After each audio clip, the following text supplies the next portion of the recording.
Does Transfield Services run the inductions for Wilson's security staff that are subcontracted by you? I will take that question on notice just to be absolutely certain, but as I've said, my experience in sitting through those inductions is just how comprehensive they are. And how comprehensive is comprehensive? Well, are we talking weeks' worth of training? Again, I'll take all of that detail on notice so that I can provide an exact answer. I've sat in elements of those inductions that go for hours, so I'm happy to provide you that information. We've been given evidence that it's only a couple of days.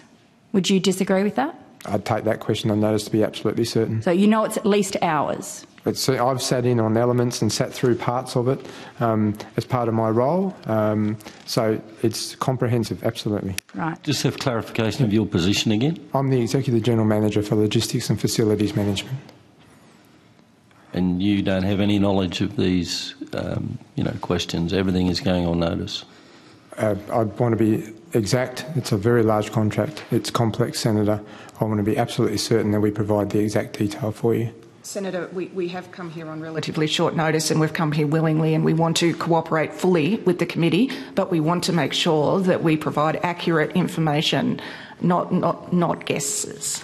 It's important. But you do know that if you know the information, absolutely, you have to answer the question. And we will answer the question, so, Senator. When we ask questions like what's the gender balance of your workforce of 500 and you don't know, that does raise sort of reticence in my mind. What's the average temperature on Nauru?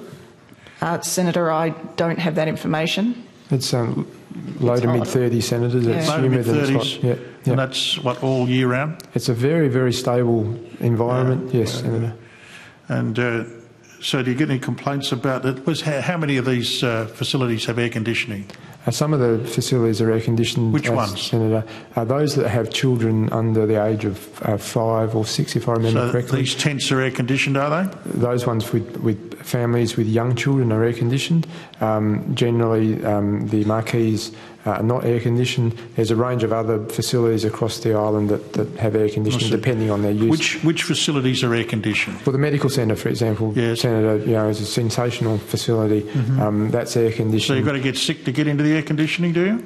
It's a substantial contract, $1.2 billion, but you can't tell me how often the power fails. Senator, there's a huge range of data that is collected across the operation of the centre. If you think about the utilities alone, the power, the water, the sewage treatment. Can I just clarify, are you based here on the mainland or in Nauru? No, I'm based here in Australia, Senator. So is there anybody at this table today who is working on a regular basis at the Nauru Detention Centre?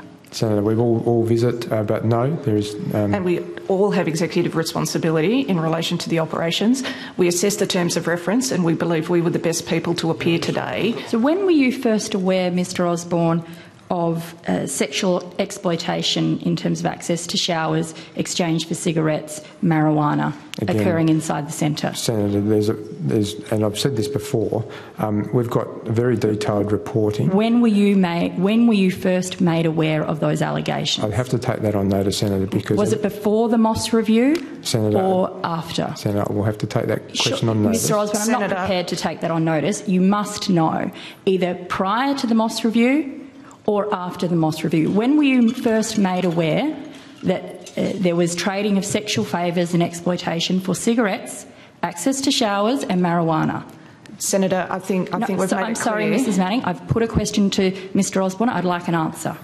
Senator, again, I will take that question on notice. As I've said before... No, Mr Osborne, I'm not prepared for you to take that on notice. I'd like to know whether you knew before or afterwards. Excuse me, Chair. The question's been asked and answered twice, and if he's not able to answer it, badgering the witness, I think, is inappropriate.